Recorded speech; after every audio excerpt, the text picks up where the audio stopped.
Hello and welcome back to my channel. I'm Xeno, the personification of a cry for help, and we are back again with more Where The Demon Lurks. Now, we are still on Lucian's route, but I don't know how much more of it we have left.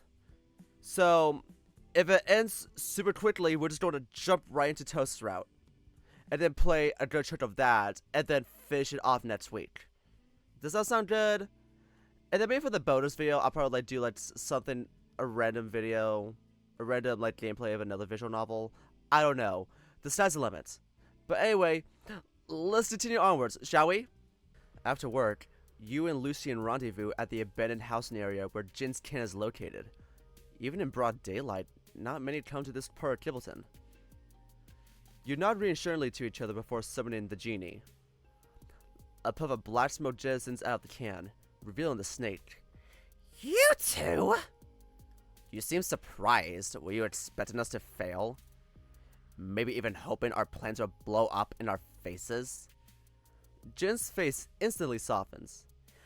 Of course not. The voice is thick with sarcasm. I had full faith that you two would make it out alive. It was convenient of you to leave out the fact that you gave us a deadly weapon that triggered on its own. Is that so? I could have sworn I have explained it. We've done your dirty work. Now hand over the information on those underworld gate keys. Jin snaps her fingers and a file materializes in a puff of smoke. Here, for you. The genie extends the file out before you. You reach for it, but your hand stops above the file. There's an uneasiness about this. Question this motherfucker. Question the bitch. No, wait. This is too easy. Jin's eyes narrow. Lucian gets into a fighting stance. Is this some kind of trick? You hold out your arm to stop the angel from attacking. No, it's not that. You look into the snake's eyes. There's hardly any information in that file, is there? You tried to kill us. Now you just hand us what we want and let us go on our merry way? Now that you mention it, what's your game here, genie? So suspicious. Are all demons and angels like that? Then again, I wouldn't trust me either. Demon and angel? What are you talking about? You've been spying on us. The cube! Jin smiles wildly. Yes, the cube. My greatest work yet. I hid layers of spells over one another. The whole time you've been carrying it, my magic has been scanning you both. The bomb didn't activate by accident. You knew we were close to all the evidence. We just did your dirty work for you. Jin claps her hands slowly. Gold Star! You monster! Have you no honor? You can't live on honor, Boy Scout. However, you can make a living if you know who to make the right deals with. The file for our silence. You know we have dirt on you too. Exactly. A win-win for everyone. You get to do whatever it is you want with that stupid gate, and I don't lose my head to Mr. K. You take out the tablet you kept under your shirt. There goes my ace in the hole. On a lesser being, it might have worked. So that's it? You're selling out your own people? You get to betray them and walk away like nothing happened? In a sense, yes. But let's get one thing straight. The rings are not my people. They are my captors. I couldn't care less what happens to them. If you foil their plans, I'm one step closer to freedom. If they crush you first, then we will all be happy with less of your kind getting in our way. Was working with the cult part of your plan to free yourself? It was. I was using that little sheep to amass an army and invade Kibbleton. In all that chaos, I would have found my lamp, and who knows, maybe enslave everyone here. He just had to spoil it all by getting greedy. Alas, he's not a problem anymore. So, do we have a deal? Don't do it, Kobo. We can go to the leader and expose the snake. I would advise against that. Knowing Mr. K, none of us would be walking away with our heads in that situation. Mr. K despises traitors as much as he does demons, after all.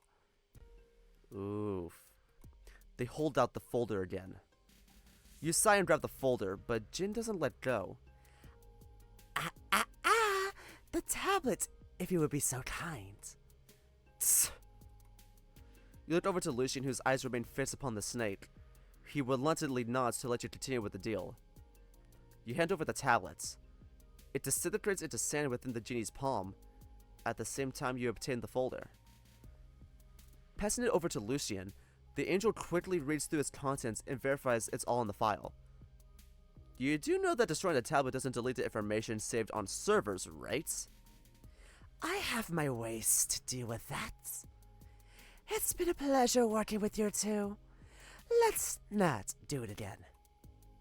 Also, if you spot Morris, give him these. He tosses 3 batteries at you. You catch them and put them in your pocket. The demon's presence is no longer detected by our security system, but that boy never claimed his reward. Did something happen to him? Not my business to care. Best outcome, he and the demon destroyed each other. Lucian growls. Come on, they aren't worth it. You both leave. Do you think Boris turned to his demon self? Yes, I have seen Toast meet with Artie before. I will skip the scene. Toast meets up with Artie to give him his jacket. Artie asks if he's ready to move on to Las Vegas, but Toast has business to finish in Tibbleton. Cool. After giving Toast some ambrosia to clear his corruption, Archon says Toast back to Tibbleton with his blessing. Got it? Good. If you guys get confused, why on this part if you haven't watched my previous parts? I have done that scene before. Oh yeah, we did a new scene with the mayor! Back in the underworld, Amir and Fortis are leaving after consuming a delicious meal prepared by King. Amir attempts to open we've seen this before. What in the world?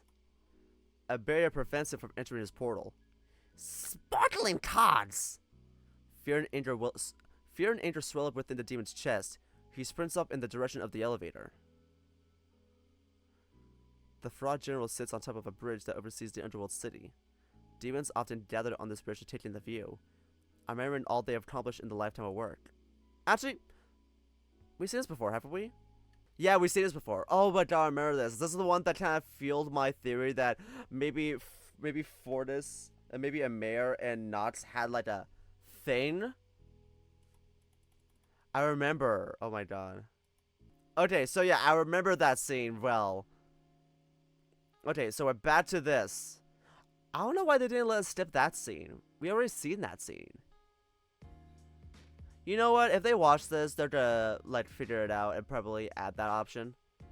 The journey back to your apartment was equally relieving and uncomfortable. But despite all you went through, you know at least you made it out alive together. You and Lucian stand outside your apartment as you search for your keys. Let's not do that ever again. At least we have what we need. We should go through with Morris. He'll be alright, won't he? On one side, you have a demon with unpredictable magical powers. On the other is a meat sack who's deeply paranoid, money-hungry, and who wields painfully average magic. If it was anyone else, I say they have no chance, but I think that Exorcist is an exception. I hope so too. Just in case we should look for... My door's unlocked. No, someone's in there. What do you mean? I never leave my door unlocked. Someone broke in. Lucian raises his arrow and you grip the doorknob. He gives you a nod. With your other hand, you count down from 3 and swing the door open. You both rush into the living room. Whoever's in here, if you touch my collectibles, I'll break your kneecaps. You let out a loud gasp. Kid? What? What? Kid? Kid and Morris are reclining on yourself. Wait a minute. Wait. No. I'm gonna speak too soon. This isn't Kane. This isn't Kane. This is someone else. This is someone else entirely. Kane will not be this calm. No. Southern's up. Who is that? That is not Kane. That's not Kane. Kane is still stuck in the underworld. He just made food for Mayor and Fortis. He just made food for them. No. That's okay, that is an imposter. You almost had me! You almost had me! Libra, Libel, you almost had me! T-Boke, you almost had me! I don't trust y'all. But why is Morris here? Morris, why the hell are you here? Hey, look at who I found. King? Kobu, I'm back! The alpaca leaps off his seat and hugs you. King! Kobu! Oh, I missed you so much! As the scene plays out, Lucian racks his brain trying to understand what is happening. What is this? 2 nights ago. Wait, are we getting wait, no. 2 figures lurked about a dark alleyway. Oh, I'm so stupid! A brightly colored chameleon demon buries his face in his hands, despondent from the situation he had placed him and his friend in. Besides him, a taller-looking goat demon stands in waiting with a black staff in hand. Stupid, stupid, stupid! If only I didn't get caught by those hippies, you wouldn't have to go out of your way to save me. I wasted so much time, and I was among the few sent out first. My contract with this mortal body is going to expire in minutes. I'm useless! Useless! The lizard demon bonked himself on the head until its ally grabbed their hand to stop them. Mistakes should embolden us to become better, not tear us down. Still, maybe you should just let my contract expire. I'm only holding you back. You would have finished your mission by now. It was a bad idea for me to come along. I'm not leaving you behind. That would be a poor display of teamwork and a stain on my annual performance record. Oh, you're saying that makes me feel even worse for triggering that alarm spell. Now whoever it is will know we're here. I say it was a wondrous discovery. Someone here has been anticipating our appearance. We could turn this around. Belphegor raised his staff. Power slithered from his hands to the weapon. For now, we need to extend your contract. The demon's magic expanded to the surrounding area, encompassing its partner. I extend this contract by 1 week at the cost of my durability. A glowing panel formed in front of Mebrica before it dissipated in a flash. Mebrica looked at the palm of their hand. The timer that almost counted down to 0 changed to 7 days. You did it! But Belphi, you shouldn't have wasted your precious skill points on me. Belphegor shook his head. The Demon of Discovery's powers allowed her to forge a contract with herself, a near limitless power akin to the Demon Lord, but it comes at the heavy cost of lowering one of its abilities. His strength, defense, magic speed, and intelligence all are mere currencies to him. After all, he could always try himself to regain what he lost. We, the workers, are valuable assets of the company. No sacrifice to ensure we succeed is ever a waste. Now, regarding our— Look out! Oh. The demon pushed away the lizard with remarkable force. They both narrowly avoided a falling ball of fire. Oh, Morris! The fireball exploded and down-slammed a heavy-set figure from the rooftop above. Ah! It's an exorcist! The boar clad in pink took note of the 2 demons before him. He pulled out 2 talismans and cast them upon the demons. Belphegor ripped at the talisman headed for him, but Mimica was immediately ensnared. Magical energy erupted from the talisman, shocking the lizard demon. Ah! Belphegor leapt into the air, somersaulting over the exorcist to reach his ally. He blasted Mimica with magic to rip the seal away before turning his attention to their assailants. We have no qualms with you, mortal. We're only here to do our job. Let me guess, you're here to kill Kobu. You are well informed, but that's confidential company information. I'll have to ask you to sign an NDA step aside, or there'll be consequences. Mimica got up and cowered behind his larger ally. Not going to happen. Your kind are not welcome here. Morris claps his hands together. At the corner of his enemy's eyes, magic circles formed along the floor, and a torrent of fire blasts onto the demons. A blue outline shielded Belphegor's body. Belphegor's movement slowed, but his body strengthened in return. The fire lit up the demons, but barely hurt them. Morris began to cast another spell, but Belphegor activated his ability again. His body became weightless at the cost of his magical strength. He zoomed across the alleyway and swiftly caught Morris's hands. The demon forced the boar's hands upwards, sending Morris's fireball into the night sky. Morris raised his leg to kick the demon, but Belphegor was quicker, stabbing the enemy's feet down to the ground. Mimica, in sync with his partner, flipped over Belphegor and touched the boar on the forehead. Morris's entire body turned stiff and the light in his eyes faded away. The demon had him under its spell. Whew! That was scary! Belphegor pulled away from the mortal. Excellent work, Mimica. I'll be sure to rate you highly for your cooperativeness during the interdepartmental staff review. You were great too! You're so strong, Belphegor. I wish I could fight like you. Your strengths lie in espionage and subterfuge, my friend, but I'll be happy to train with you when we get back. For now, find out what this one knows about us. On it! The lizard demon used his magic to rummage through Morris's memories. Mimica gasped. He knows Kobu. Wait, there's a lot of people he knows. These people, no, these are monsters? You mean mythical creatures? That can't be. Lord Zenki eradicated all of them after he became Demon Lord. Not according to this guy's head. They're here and living amongst mortals as a part of some gang. What are they plotting? He doesn't know. Belphegor stroked his goatee in contemplation. What do we do now? Lord Ventric will want to know about this. The best measure will be for us to split up. Split up? I can't do this mission alone. I'm not strong. The chameleon's shoulders slumped as tears ran down his eyes. He cradled the petrified boar for support while turning to Belphegor. We don't have a choice. It's more dangerous if you come along while I investigate these mythical creatures. Complete the mission you were set to do. Belphy! You can do this. Never forget, you are powerful. Mimica takes a deep breath. His wide eyes begged Belphegor to reconsider, but the goat demon did not relent. Okay, I'll try. The chameleon tapped into Morris's memory once more. Upon finding what he needed, his body began to shapeshift. His powers of disguise extended to his very clothes, and I was fucking right, because no fucking way that was King. No fucking way that was King. In seconds, the chameleon demon was gone, replaced by the brightly colored alpaca, King. A curious disguise. But what are we going to do with this one? He gestures towards the unconscious Morris. He'll be our guide. Oh! And that was it. And that was fucking it. You know what that means, y'all? You know what that means, y'all? We're gonna go to Toast Route! We're gonna do Toast Route! Okay, so let's do a recap on Toast Route, just so we're in the clear.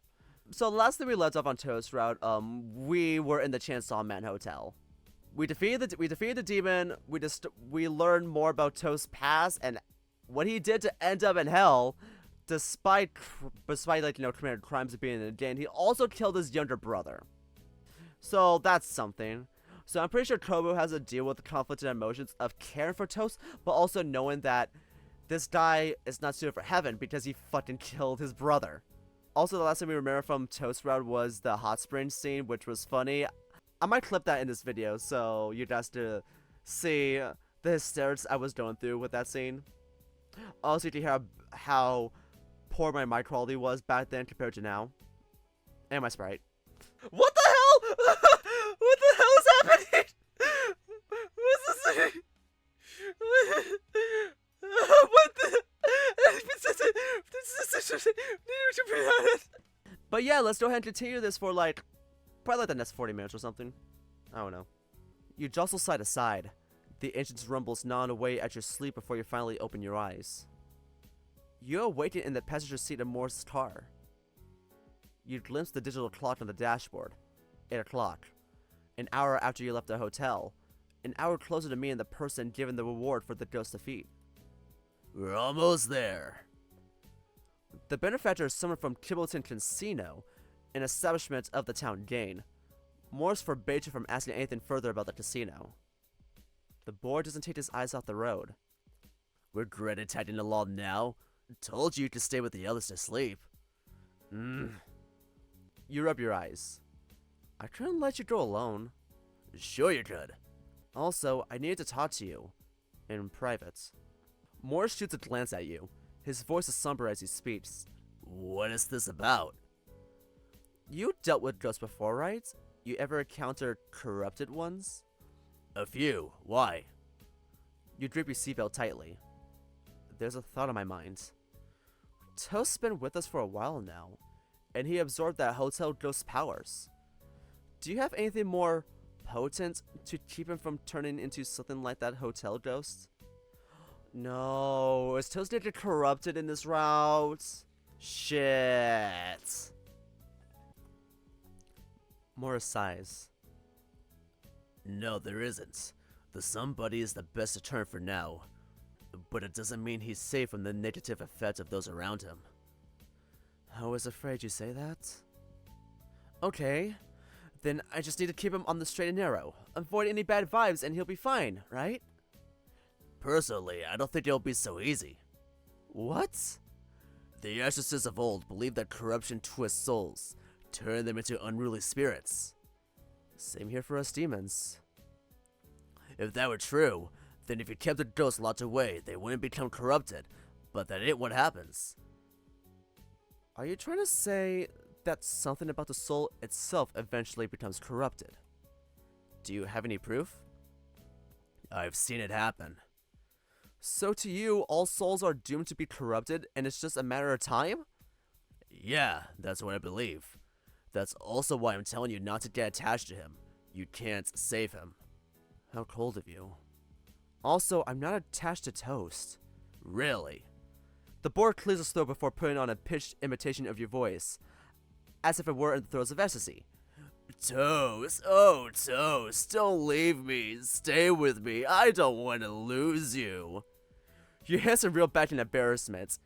Yeah, that was you last night for sure. Ugh, kill me. You bury your face in the palm of your hands. Still sure you don't have a thing for him?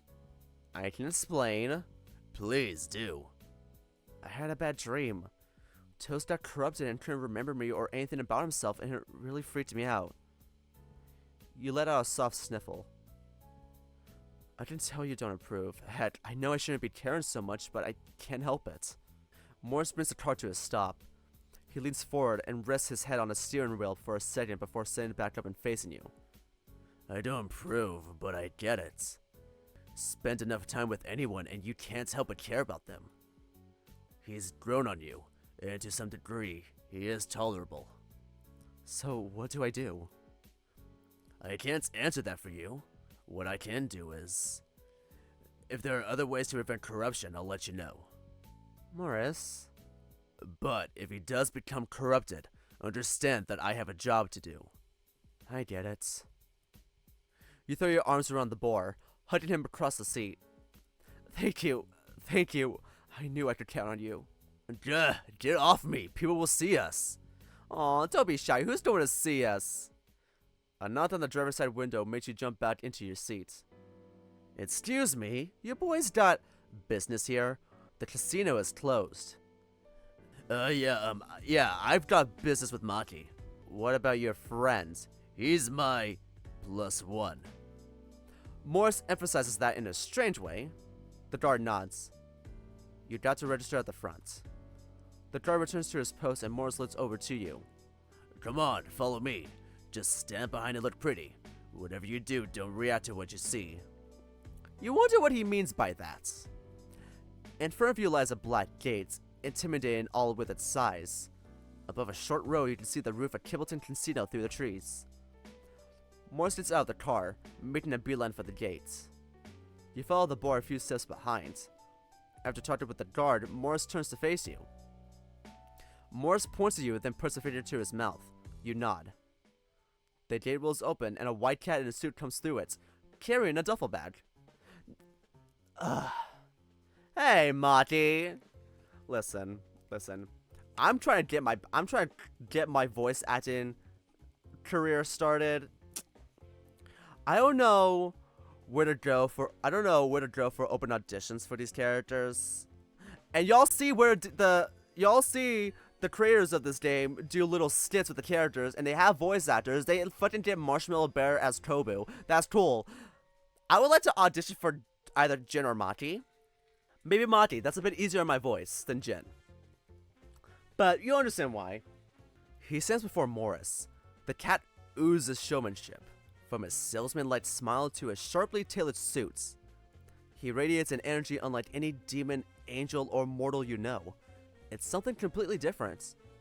As you look closely, you notice the cat's wagging tail occasionally split into two, then back into one. He's not a mortal.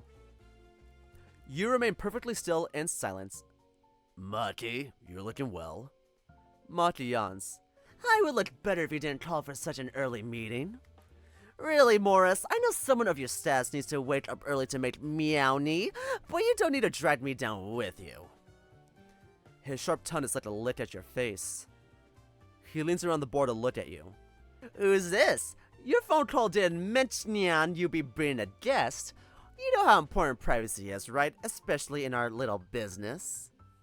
He's my assistant. He's able to see through magic, but not much else, so be nice. An assistant? And what exactly are you paying him with? Your receding hairline? Cause we both know you have nothing. Must you do this now? I swear every time we meet. Monty's eyes narrow. How cruel, Morris. What's wrong? I may be richer than you, but I always thought we had a special connection. You raise a brow and dart your eyes to your ally. The business-suited cat catches your reaction, causing his grin to grow wider. Just hand over the money, Maki. The cat holds up the duffel bag. Morris reaches for it, but the cat pulls it back. Morris growls. So much money. Well, more than you'll see in a decade. Meow, you could have made more if you just captured the ghost. Oh, what am I saying? That's against your code, right? Maki. It doesn't matter who or what the target is. Exercise first, ask questions later.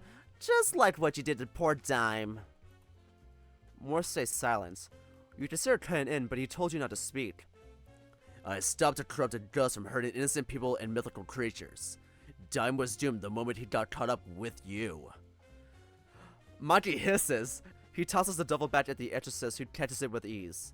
Take that garbage and go. The battery? I took the replacement cost out of your bounty. The washing batteries are all in the bag. Thanks. Maki turns tail and struts away towards the casino. You follow Morris as he returns to the car. He tosses the bag into your lap and begins the long drive back to the hotel. The boar is fuming, huffing with every breath, his snout rising like an active volcano. You watch him with caution. Morris, you're going a little fast? Morris slams on the brakes. You jolt forward as the car comes to a sudden stop on the side of the road. Ugh, that punk! He pisses me off. Give me the watch. Watch? In the bag! Oh, right. You dig through the bag and hand him his new watch along with one of the glowing blue batteries. He inserts it into the device and puts it on. Morris takes in a deep breath before growling and slamming a fist on the dashboard twice. The watch lights up in tandem with the boar's fury. Then he stops, panting heavily. It's at times like this you wonder who's really the demon here. His panting relaxes. You okay? Then he lets out another guttural growl, bashing the steering wheel before his headbutting the horn. An obnoxious sound erupted from the car. The boar pants and gasps for air. Can you do me a favor? And not tell the others about all this? Demon's promise. Morris sighs. That Maki. He's always harping on the past. I just want to... He holds up his hand and pantomimes a choking action. Deep breaths now. That cat, he's not immortal, is he? Don't ask. Better you stay out of the mess I'm already in. Just know this. You said you wanted to keep Toast from getting corrupted? Mocked is what happens when you try and you fail. You turn to a rich jerk? He shoots you a dirty look. Kidding. I get it, I think. The board leans back to his seat and starts the car. Will you two like a couple or something? What? No! Hey now, the two of you fought like an old couplet. Do I look like a guy who would go for his type? Oh, so you have a type of guy, do tell. Morris suddenly slams the brakes, the seatbelt choking you as you flung forward. He snickers as a group of farm animals cross the road. Later, you arrive back at the hotel. Lucian enters the room, one arm carrying a tray of hors d'oeuvres, the other cradling flasks of coffee, tea, and juice. The hyena jumps off the bed and rushes to inspect Lucian's haul. Food! I'm so starving and those mini bar chocolates were looking pretty good. You did not. Lucian puts down the items with the practiced grace of a waiter. Of course not. Hotel mini bars are a scam. Well, at least you have some wit about you. The hyena eyes the food intensely. He reaches for a serving of desserts made from small cakes and sticky rice with a layer of green pudding on top. Lucian smashes his hand away. Ouch! No touching. We'll wait until the others get back. Have a drink if you're so famished. I'm not going to eat it all. He reaches for the food again just to be foiled by the angel's swift movement. How uncouth. Only a child would be so immature as to start a meal before the guests arrive. Please. Pretty please with whipped cream on top. The hyena opens his mouth wide. His lips tremble like the lids of a newborn doe. Ha! You think you could use puppy eyes against me? Us angels invented that first. Lucian pouts in retaliation. The two lock gazes trying to out-puppy eye one another. Why isn't there fan art of this scene? Why isn't there fan art of this scene? I need to draw that. I need to fucking draw that. That is until the door swings open and Morris and you enter. What are you two doing? You're back. That means we can eat. Let's chow down. Everyone sits around the food on the floor. Lucian pours himself a cup of tea with a splash of milk and sugar. Toast grabs 2 of everything. 2 triangle-shaped packets of Nazi lemonade, 2 city rice desserts, 2 cakes, and 2 cups. 1 of coffee, and another of juice. Morris makes a beeline for the desserts, loading his plate with them and just 1 Nazi lemonade. His drink of choice, a piping hot cup of coffee. You open your Nazi lemonade packet and eat. Toast lets out a laugh while eating the rice. Something funny? This thing is spicy. Really put some hair on my chest. I love it. What's it called again? Lucian picks up the room service menu from the coffee table. It's called a Nazi lemak, a dish made of rice cooked in coconut milk, served with fried anchovies and peanuts, slices of cucumber, hard-boiled egg, and a spoonful of sweet and spicy sambal. It's sambal.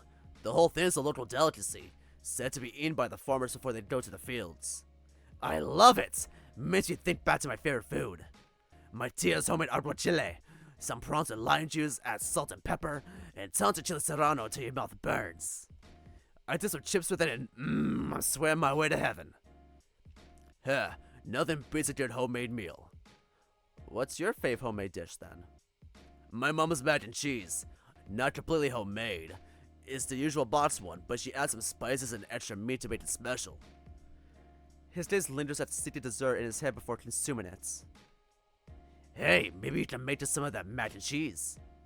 I wish.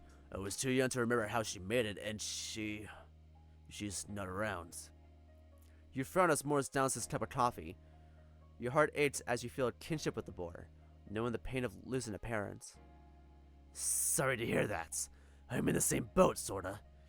Dio kicked the bucket from a heart attack before I could ask him how he made the dish. I'll never forget that night. It all happened so fast. He looked like he had trouble breathing earlier in the day. Told him to go to the hospital, but he said it was a waste of money. By evening, after he closed the shop, at some fall, Toe sighs. I told PB it was a shame we didn't learn his recipe. Apparently, it was the only thing our family had ever handed down. Now it's gone forever. The mood sours as two hang their heads low. You catch Lucian's gaze while he's sipping his tea. You shake your head in the golden retriever's direction, signaling him to try to break the silence. Lucian sighs as he sets his cup down. I am certain that one day, you two will find a flavor that will rekindle the memories of your past meals. Lucian? The other two shoot him a look of disbelief. What? Tell me I'm wrong? Bruh, it's more than just the food. I'm guessing heaven doesn't have much in terms of good eats then. Lucian tosses his hair. We don't need much sustenance.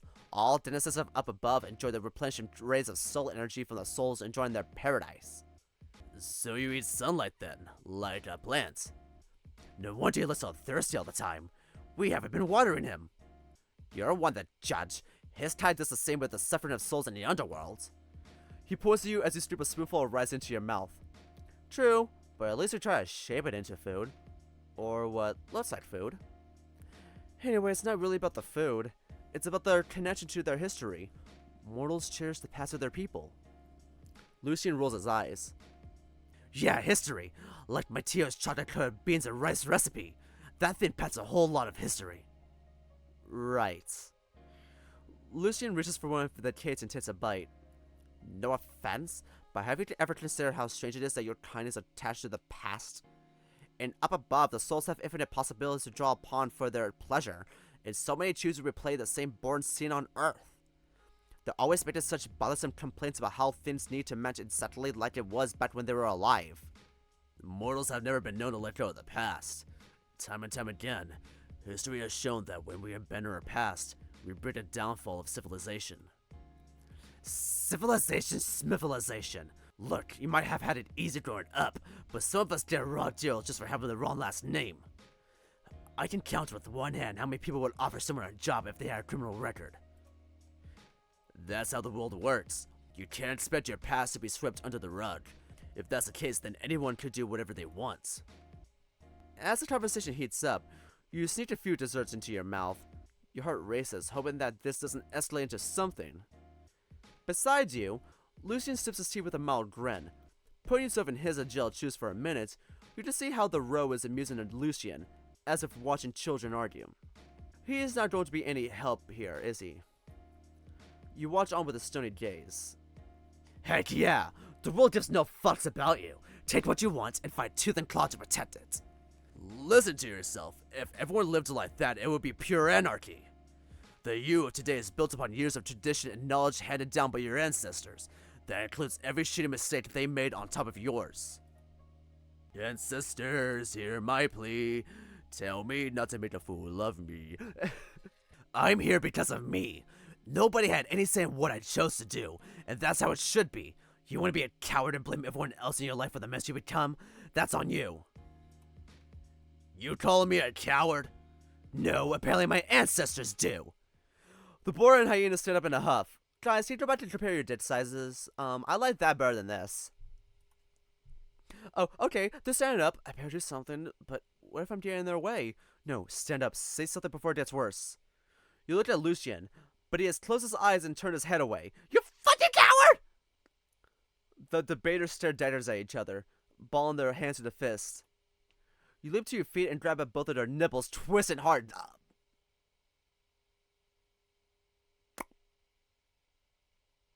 Alright then.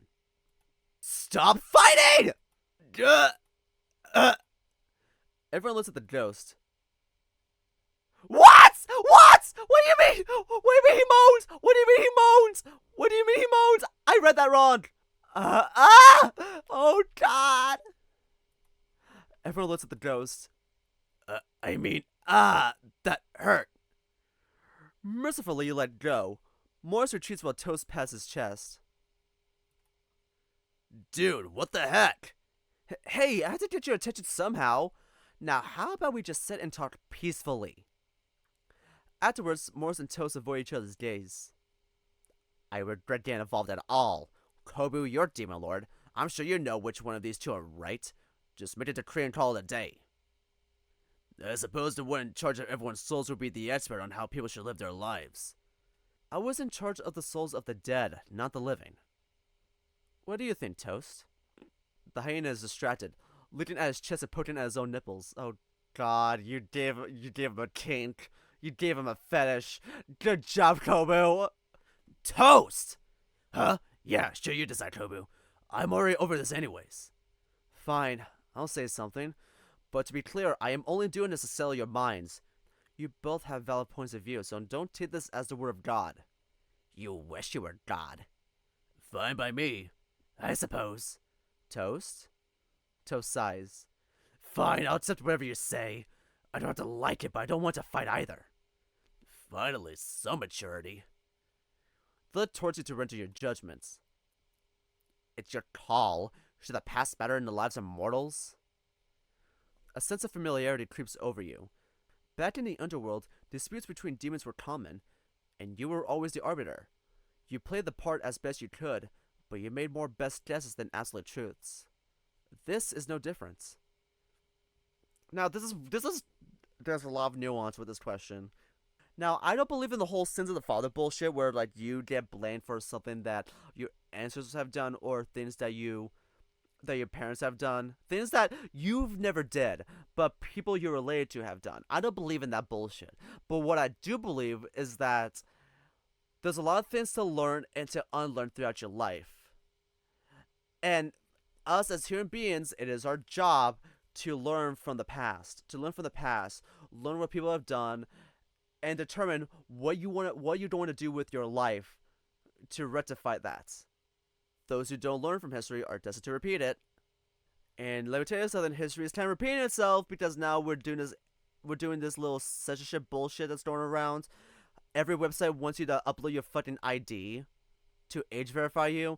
And no, this has nothing to do with porn. This has everything.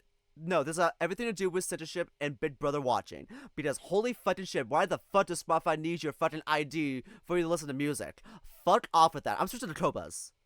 Also, in light of that news, I'm going to be playing a lot more. I should be playing a lot more not safe for work visual novels on this channel. Just so the fucking YouTube AI they're trying to implement is not going to flag me as a minor. Or flag me as being for kids. Because I am not for kids. I think you all know that by now. I am not a for kids channel. I was thirsting over Ollie in Promises to Keep with his routes. I am not for kids. Holy shit. Oh my god. I fucking hate AI. But anyway, the past matters. The past does matter. You look to Toast and sigh. I've got to go with Morris on this one. The hyena pouts. The underworld is built upon the bones of many demon lords before me. Your voice slows. Every soul is made up of memories. Their actions as adults are shaped by the ripples of their past, and their parents' past, and so on and so forth. It's inevitable. Mortal existence is defined by the past, and so is my own. The weight of your words stick to your throat. What does that make me? My past is filled with me messing things up. Does that mean I'm a screw-up? Is that what I am? You pour yourself a cup of juice to swallow the anxiousness away. Toast stops. This is too highbrow for me to understand, but let's leave it at that. It's doubtful he's telling the truth, but you're glad he's willing to put this aside. Lucian claps his hands, drawing everyone's attention. Good talk, everyone. Now we really must finish our meal. Checkout time is approaching. Really though, are all mortal breakfasts meant to be so emotionally charged? Toast laughs. I've had breakfast where I and PB will be throwing our chanclas at each other over nothing. Morris nods. Try deadly exorcist magic with the other students back in the monastery. Oh, we've had food fights escalate to warfare at the company cafeteria. You all reminisce a little more while finishing your meal. You know, I think that might be a good thing to leave off on. It's a little bit shorter, but you can't really complain. Especially when you don't have much in regards to this route. I still think we're probably gonna finish this pretty early next week, and then I'm gonna play like a different game. Who knows? I might be. I have an idea what to play for the Friday release. But yeah, I have a lot of thoughts and feelings about the whole censorship thing that's been going around, and a lot of bullshit that's happening. It really sucks and it's really scary, especially if you live in the US. I don't know. Maybe I should just pack up and move to a different country. I don't fucking know. Honestly, sometimes I believe the US is beyond saving at this point.